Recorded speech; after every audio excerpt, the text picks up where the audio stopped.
Hello dear students, welcome to nursing vision. आज हम sensory organs के एमसीक्यूज डिस्कस करने जा रहे हैं।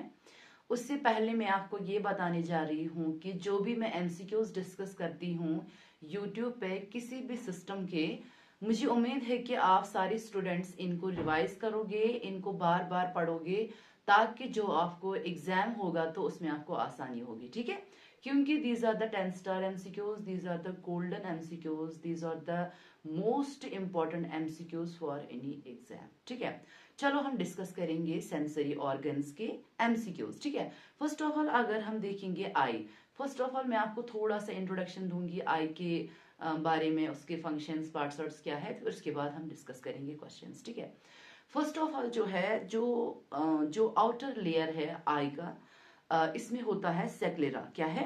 सेक्लेरा जो है ये व्हाइट कवरिंग, जो है व्हाइट पार्ट है, टफ कवरिंग होती है। ये हमारी शेप को मेंटेन करते हैं और ये प्रोटेक्ट करते हैं हमारे आई को। That's a sclera. Second part that's a cornea. ये ट्रांसपेरेंट पार्ट है, यहाँ से ही अलाउ होती है हमारी लाइट एंटर होती है, यहाँ से ही। कॉर्निया जो है ट्रांसपेरेंट पार्ट है ये, तो यहाँ से ही एंटर होती है लाइट। ठीक है, तो इसके बाद है कोराइड मिडल में, उसके बाद है मिडल में है पार्ट दैट्स कोराइड। उसमें ब्लड वेसल्स होते हैं जो हमारे आई को ऑक्सीजन या न्यूट्रिएंट्स देते हैं। उसके बाद है सिलेरी बॉडी। सिलेरी बॉडी जो है ये प्रोटेक्ट करते हैं आई को, और इसी से मेंटेन होती है shape, control the shape of the lens. वो कौन करता है? Ciliary bodies. सिलेरी बॉडीज क्या करवाते हैं? ये शेप करते हैं मेंटेन। उसके बाद है आइरिस। जो आइरिस है, ये जो कलर्ड पार्ट है, उसको हम बोलते हैं आइरिस। ये कंट्रोल करता है पिपल के साइज को और रेगुलेट करते हैं लाइट को। ठीक है, उसके बाद क्या है? उसके बाद है पिपल। जो पिपल है, ब्लैक कलर जो है सेंटर में, उसको हम बोलते हैं सेंटर ऑफ द इरिस में जो ब्लैक कलर है दैट्स द पिपल। यही एडजस्ट करता है साइज। जब लाइट आती है तो ये इसको क्या एडजस्ट करता है। ठीक है, साइज मतलब इसका मतलब जब ये ब्राइट लाइट आती है तो ये कॉन्ट्रैक्ट होती है, जब डिम लाइट आ जाती है तो ये डायलेट होती है। ठीक है, अब जो innermost part of the eye है that is the rods and the cones. Rods होती है for dim light and night vision के लिए, कोन्स होते हैं फॉर कलर के लिए। ठीक है, अब जो मैक्यूला है ये central part of the retina होता है, it is responsible for the sharp central vision. और फोविया जो है ये पिट होता है मैक्यूला में। क्या होता है? इसमें हाईएस्ट विजुअल एक्टिविटी होती है। उसके बाद है लेंस। लेंस भी एक ट्रांसपेरेंट और फ्लेक्सिबल स्ट्रक्चर होता है, इसमें लाइट फोकस होती है रेटिना में।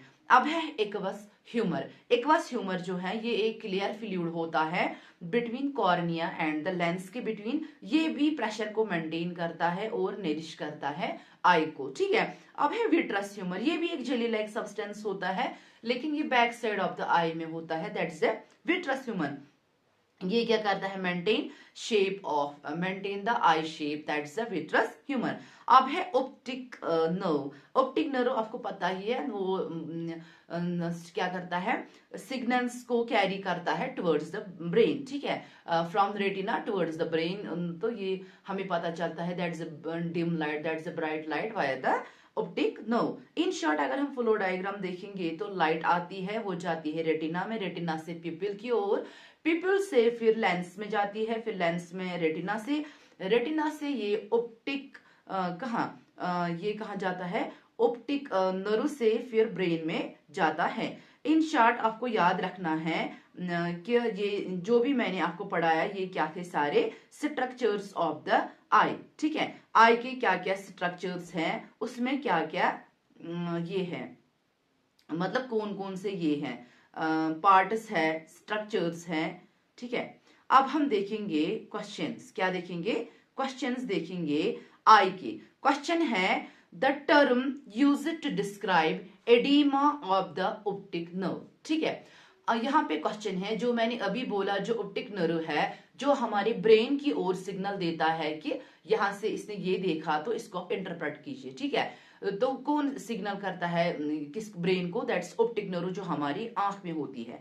क्वेश्चन है कि आप स्क्रीन पे देख रहे हैं कि अगर एडीमा होगा इसी ऑप्टिक नर्व का, अगर एडीमा होगा इसी ऑप्टिक नर्व का, तो उस टर्मिनोलॉजी को हम क्या बोलते हैं? उसको हम स्काटोमा बोलेंगे, उसको हम पैपिल एडीमा बोलेंगे, इसको हम लिफ एडीमा बोलेंगे, या एंजियो न्यूरोटिक एडीमा बोलेंगे। तो इसका आंसर है दैट इज पैपिल एडीमा। तो जिस अगर ऑप्टिक नर्व में एडीमा होगा तो उसको हम बोलते हैं दैट इज पैपिल एडीमा।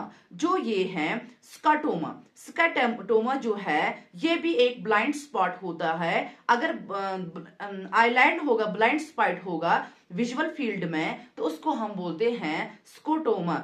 उसके बाद है दैट इज लिफ एडीमा। अगर abnormal accumulation of the tissue होगा, फ्लूइड्स होंगे इंटरस्टिशियल स्पेसेस में, एबनॉर्मल फ्लूइड होगा, तो उसको हम बोलेंगे लिफ एडीमा। ठीक है, समझ आई बात? तो इसका आंसर है दैट इज पैपिल एडीमा। ठीक है, अब क्वेश्चन है light rays entering the I is controlled by. अभी मैंने बोला जो लाइट रेज हमारी आंखों से एंटर होती है उनको कौन कंट्रोल करता है? That is pupil. That is the hole at the centre of the eye, तो उसी को हम बोलते हैं पुपिल। यही कंट्रोल करता है। ये अभी मैंने बोला कैसे कंट्रोल करता है। जब ब्राइट लाइट आती है तो ये कंस्ट्रक्ट होती है, जब डिम लाइट आती है तो ये डायलेट होता है। ठीक है, अब क्वेश्चन है which structure of I is helpful in changing the thickness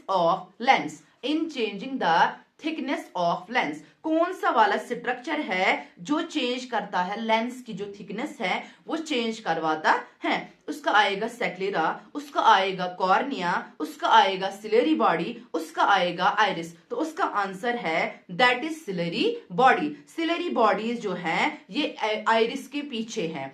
एक स्ट्रक्चर होता है जो ये क्या करवाते हैं, जो ये सेक्रेट कंटिन्यूअसली करते हैं एक्वस ह्यूमर। कौन?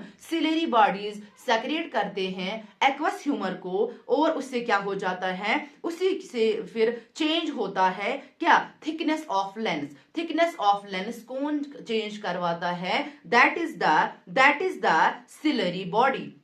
अब क्वेश्चन है anterior transparent part of the eye. अभी मैंने बोला उसका क्या है? That is cornea. ठीक है, जो अभी मैंने, अब क्वेश्चन है aqueous humour is produced in. अभी मैंने बोला एक्वस ह्यूमर कौन प्रोड्यूस करता है? That is the ciliary body. इसका आंसर है सिलेरी बॉडी। ये एक्वस ह्यूमर जो है ये एंटीरियर पार्ट में ये रिलीज हो जाता है, एंटीरियर आई में रिलीज हो जाता है। कौन रिलीज करवाता है? That is the ciliary body. तो ये क्लियर फ्लूइड होता है, तो ये डिवाइड करता है आई बॉल को एंटीरियर एंड पोस्टीरियर। ठीक है, anterior it passes from the posterior to anterior chamber and then goes to venous system by a way of canal of Schillam। ठीक है, तो वहां से फिर रिलीज हो जाता है। तो ऐसे ही ये हमारे आई में सर्कुलेट हो जाता है। ठीक है, अब क्वेश्चन है what is the measurement of normal intraocular pressure? What is the measurement of normal intraocular pressure? तो इसका आंसर है less than 20 mm of Hg। हमारे आई में भी एक प्रेशर होता है जिसको हम बोलते हैं इंट्राओक्यूलर प्रेशर, तो वो लेस देन 20 होता है। ठीक है, इंट्राओक्यूलर प्रेशर जो है is measured with an instrument called. तो हम कैसे उसको मेजर करेंगे? उसका नाम क्या है? That is tonometer. टोनोमीटर एक इंस्ट्रूमेंट है जिससे हम जो आई में प्रेशर होता है वो हम मेजर कर सकते हैं। ठीक है, टोनोमीटर हम इंट्राओक्यूलर प्रेशर को ये चेक करने के लिए होता है।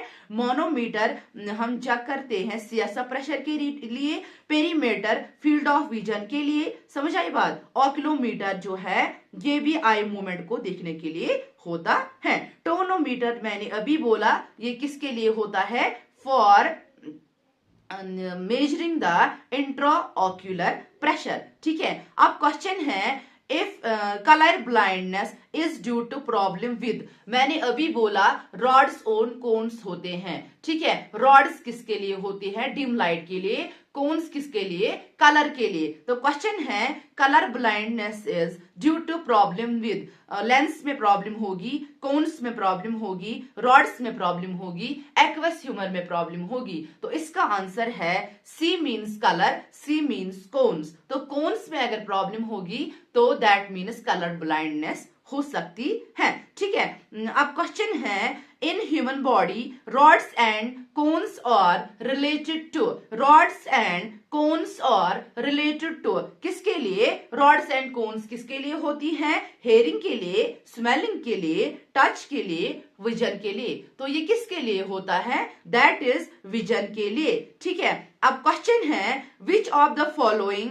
Part of I contains rhodopsin pigment, rhodopsin होता है रॉड्स में, आइडोप्सिन होता है कोन्स में, लेकिन यहाँ पे बोला रोडोप्सिन कहाँ पे होता है? रॉड्स में। ये एक प्रोटीन होता है आई में, ऐसे ही आइडोप्सिन होता है, वो कहाँ पे होता है? That is on cones. अब क्वेश्चन है blind spot is known as, blind spot is known as macula lutea, optic disc, fovea centralis, none of the above. Blind spot जो है ये पॉइंट है जहां से नर्व, ऑप्टिक नर्व एंटर होती है, तो ये कहां पे होता है? ऑप्टिक डिस्क में। ब्लाइंड स्पॉट ये वो वाला स्पॉट है जहां से ऑप्टिक नर्व एंटर होती है आई में, तो उसको हम बोलेंगे या ब्लाइंड स्पॉट या हम बोलेंगे ऑप्टिक डिस्क, जहां से ऑप्टिक नर्व एंटर होती है, ठीक है। अब क्वेश्चन है retina, retina in eyes act as, retina in eyes act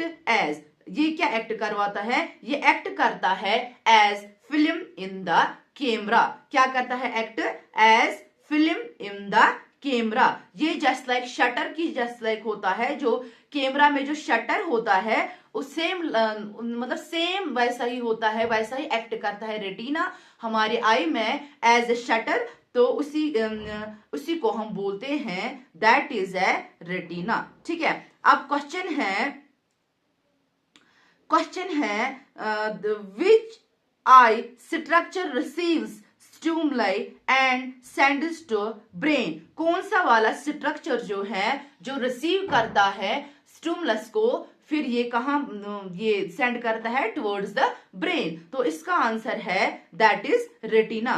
क्या है? रेटिना। समझ आई बात? अब क्वेश्चन है the surgical removal of entire eye along which a part of optic nerve is termed as keratotomy, keratomileusis, vitreoretinal surgery या enucleation. अगर हम पूरे आई को रिमूव करेंगे तो उसको हम बोलते हैं एन्यूक्लेशन। क्या बोलते हैं? एन्यूक्लेशन। जो केराटो मिलियस होता है ये प्लास्टिक सर्जरी होती है, कॉर्निया की प्लास्टिक सर्जरी होती है, तो उसमें फिर रिशेप हम देते हैं, तो उसी को हम बोलते हैं केराटोमिलियोसिस या केराटोटोमी। मीन्स अगर हम इंसिजन देंगे कॉर्निया में या हम उसको ये रिमूव करेंगे कॉर्नियल एपिथेलियम, अगर कॉर्नियल एपिथेलियम को रिमूव करेंगे या काट देंगे तो दैट्स कॉल्ड एज केराटोटोमी। क्या बोलते हैं? केराटोटोमी। जो ये है corrective lens used in myopia. अगर किसी को मायोपिया होगा जिसको हम बोलते हैं नियर साइटेडनेस, मतलब कि उसको दूर का जो है जो फार वाले ऑब्जेक्ट्स होते हैं, फार डिस्टेंस ऑब्जेक्ट्स होते हैं, उनको वो नजर नहीं आते हैं, तो हम बोलते हैं that person is suffering from myopia. तो मायोपिया पेशेंट्स में कौन सा वाला लेंस लगाएंगे? तो उनमें हम लगाते हैं कॉनकेव। क्या लगाते हैं? कॉनकेव मिरर, ठीक है। सो दैट जो नेगेटिव कॉनकेव लेंस होता है तो वो हमें करेक्ट करती है इसकी जो कंडीशन होती है, क्योंकि इन वाले पेशेंट्स में जो ये है लाइट रेज वो फोकस होती है असल में कहाँ पे होती है? On the retina. रेटिना पे लाइट फोकस होनी चाहिए, लेकिन जिनको मायोपिक आई होती है उनको फ्रंट ऑफ द रेटिना पे ही लाइट फोकस होती है, इसीलिए हमें इनको कनकेव लेंस लगाना पड़ता है ताकि उनको फिर लाइट रेटिना पे फोकस हो जाए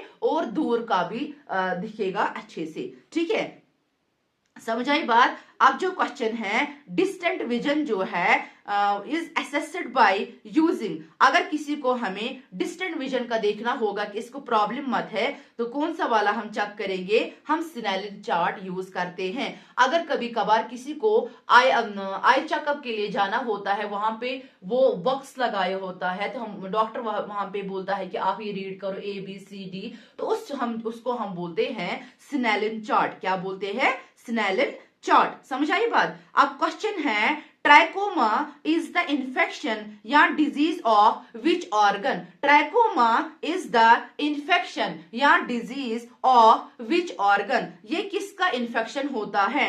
सर्वेक्स का, स्किन का, ट्रैकिया का या आई का? ये जो ट्राइकोमा जो है, it is the bacterial infection of eye. ये बैक्टीरियल इन्फेक्शन आई का होता है। जब आई में बैक्टीरियल इन्फेक्शन हो जाता है तो उसी को हम बोलते हैं ट्राइकोमा।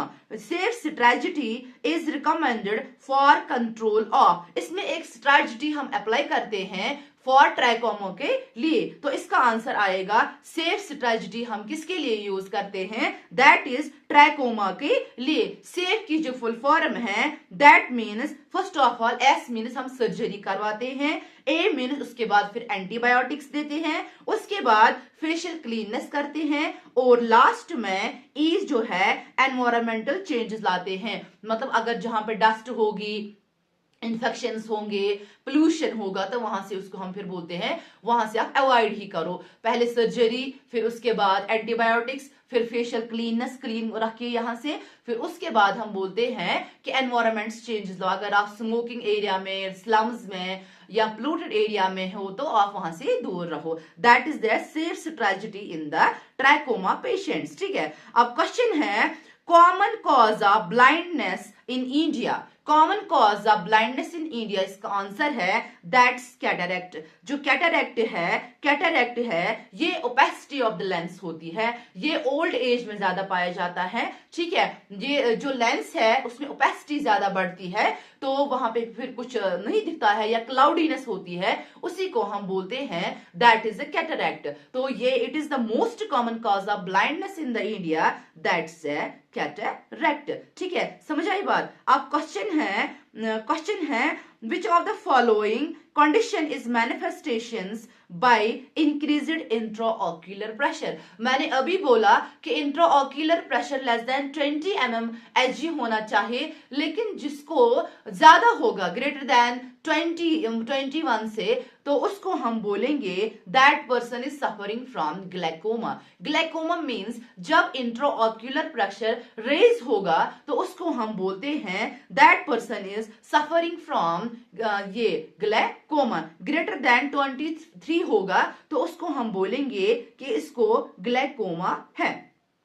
ठीक है, अब क्वेश्चन है, अब है ईयर। ये थे क्वेश्चंस आई के। अब हम देखेंगे ईयर। ईयर भी एक सेंसरी ऑर्गन है। फर्स्ट ऑफ ऑल हम इसके भी और पढ़ेंगे थोड़ा सा एनाटॉमिकल स्ट्रक्चर्स। इसमें आउटर ईयर होता है, मिडल ईयर होता है और इनर ईयर होता है। आउटर ईयर जो है इसमें पिन्ना होता है जो कलेक्ट करता है साउंड वेव्स। ठीक है, फिर है इसमें ऑडिटरी, एक्सटर्नल ऑडिटरी म्यूटस होता है। ठीक है, तो उसके बाद फिर है मिडल ईयर। मिडल ईयर में क्या है? मिडल ईयर में टिम्पैनिक मेम्ब्रेन है, यूस्टेशन ट्यूब्स है, ईयर ऑसिकल्स है, विंडोज होते हैं इसमें। ये आपको पता ही है, टिम्पैनिक मेम्ब्रेन जो है ये कर्व्ड शेप होता है, और यूस्टेशन ट्यूब जो है ये कनेक्ट करता है मिडल ईयर को विद द फेरेंक्स। क्या करते हैं फिर?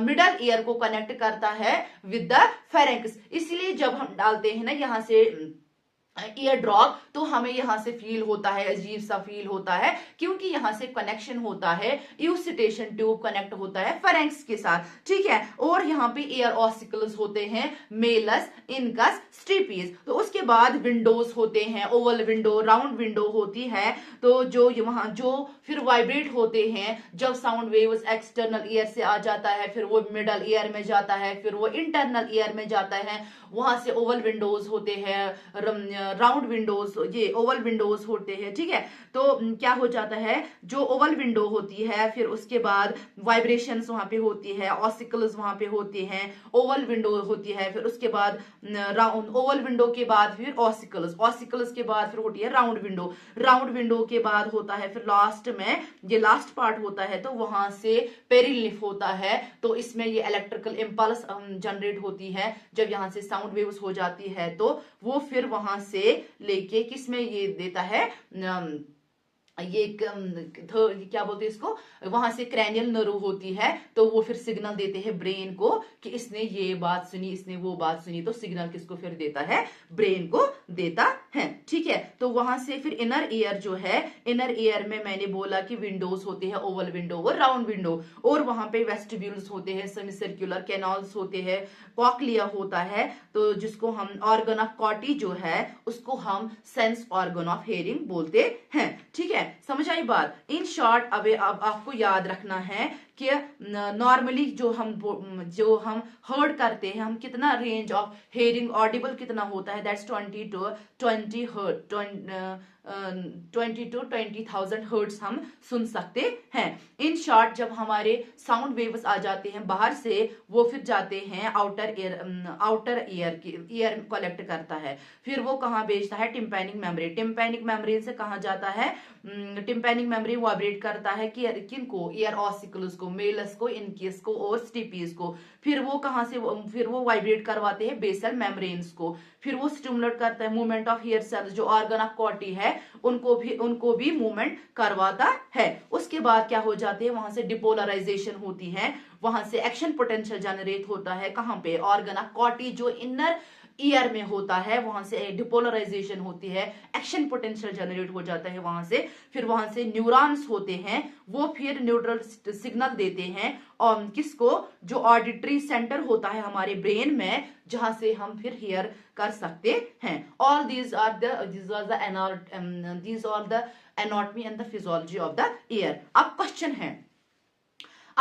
है the organ which is responsible for the body balance, body balance के लिए कौन सा वाला ऑर्गन होता है, आई, ईयर, माउथ या टंग। तो इसका आंसर है ईयर। अगर ईयर में कुछ प्रॉब्लम होगी तो वो वाला पेशेंट कंप्लेन करता है कि मुझे बैलेंस में प्रॉब्लम है, मुझे विटिगो जैसे लग रहा है, मुझे टेनिटस लग रहा है, ठीक है, मैं अच्छे से बैठ नहीं पाता, मुझे रेस्टलेस है, मुझे हैवीनेस है, ठीक है, दैट इज द, इसका आंसर है ईयर, ठीक है। अब क्वेश्चन है which part function is transmission of sound vibration to internal ear। अभी मैंने बोला इंटरनल ईयर की ओर कौन वाइब्रेट साउंड करता है ट्रांसफर, दैट इज टिम्पैनिक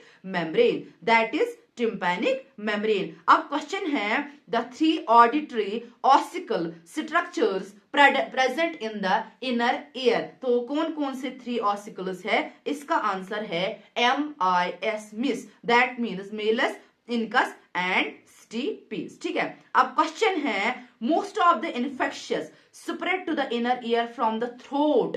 अभी मैंने बोला कौन सा वाला कनेक्शन है जो हमें फेरेंक्स के साथ कनेक्ट होता है इन द मिडल ईयर से, उसको हम बोलते हैं यूस्टेशन ट्यूब। तो वो कौन सा पार्ट है जहां से हमें इन्फेक्शन होता है थ्रोट से लेके ईयर तक, तो उसको हम बोलते हैं दैट इज यूस्टेशन ट्यूब, ठीक है, क्या बोलते हैं, यूस्टेशन ट्यूब। अब क्वेश्चन है wax like substance secreted bye glands in the external ear. अगर वैक्स होगा, ये वैक्स होगा एक्यूमुलेट ईयर में, अगर वैक्स होगा एक्यूमुलेट ईयर में, तो उसको हम क्या बोलते हैं, उसको हम बोलते हैं सेरुमेन इम्पैक्शन। क्या बोलते हैं, सेरुमेन। तो इसको हम आंसर देंगे दैट इज सेरुमेन। अब क्वेश्चन है Audible range of human ear is, Audible range of human ear is, तो इसका आंसर है 20 to 20,000 हर्ट्ज। ठीक है, कितना तक हम पढ़ सकते, ये सुन सकते हैं, 20 to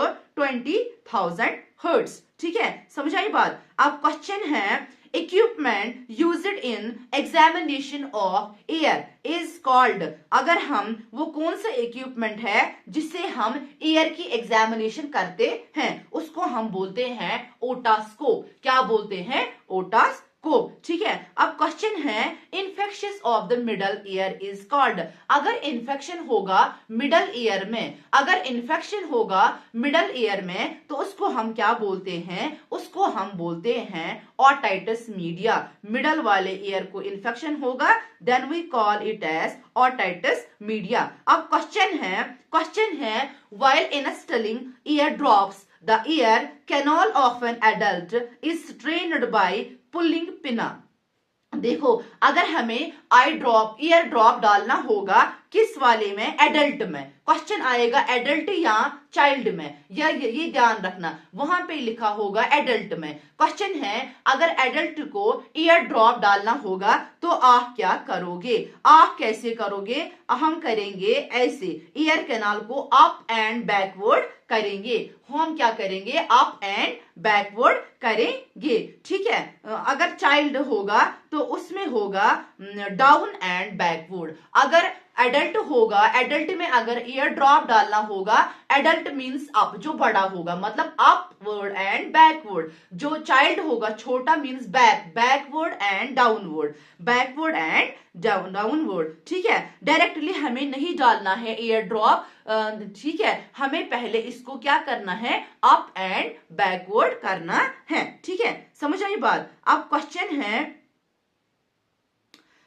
है जो ये है, सॉरी, क्वेश्चन है in eye donation which part of donors eye is utilised. अगर हमें आई जो है आई में क्या है, अगर हमें आई डोनेट करना होगा, ठीक है, तो हम कौन सा वाला पार्ट डोनेट कर सकते हैं, दैट इज ए कॉर्निया। हम कॉर्निया को डोनेट कर सकते हैं। ठीक है, तो ये हम रख सकते हैं 7 to 14 डेज तक हम रख सकते हैं 2 to 8 डिग्री सेंटीग्रेड पे। समझ आई बात। अब जो क्वेश्चन है, कैटरेक्ट मैंने बोला, ठीक है, सॉरी।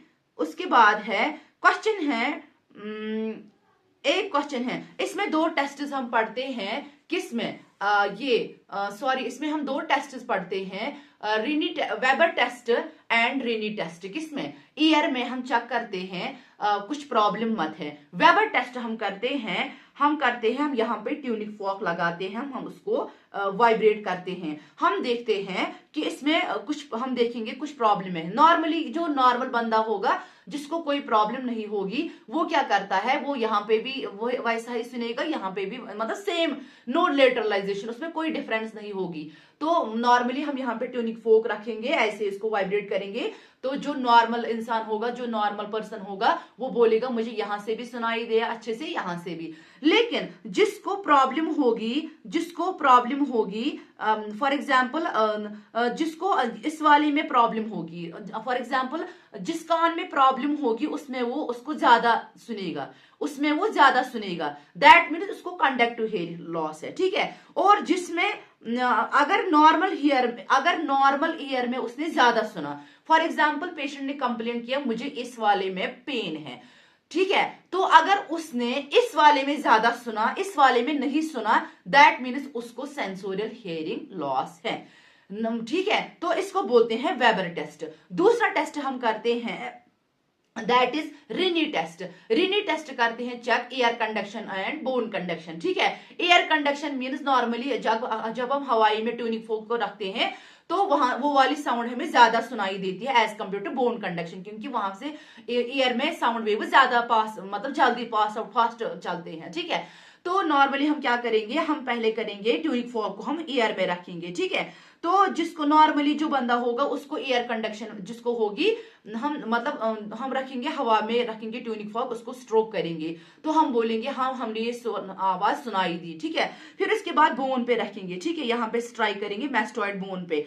तो अगर जिसको कंडक्टिव हियरिंग लॉस होगी, ठीक है, जिस जिस जिस पेशेंट में प्रॉब्लम होगी ईयर में, वो बोलेगा मैंने इसमें सुनाई दिया ज्यादा, क्योंकि बोन कंडक्शन मैंने इसके नजदीक लगाया ना, तो इसीलिए इसको यहाँ पे ज्यादा सुनाई दिया। दैट मीन्स इसी कान में इसको प्रॉब्लम है। वो कौन सी वाली प्रॉब्लम है? कंडक्टिव हियरिंग लॉस वाली प्रॉब्लम है, ठीक है। ये थे एमसीक्यूज किसके, ये छोटा सा ये था छोटा सा सिस्टम था, सेंसरी सिस्टम। इसके ये इंपॉर्टेंट क्वेश्चंस जो थे इसमें मैंने आपके साथ डिस्कस किए। मुझे उम्मीद है आप इस पे अच्छे से फोकस करोगे और रिवाइज करोगे, ठीक है। Thank you so much.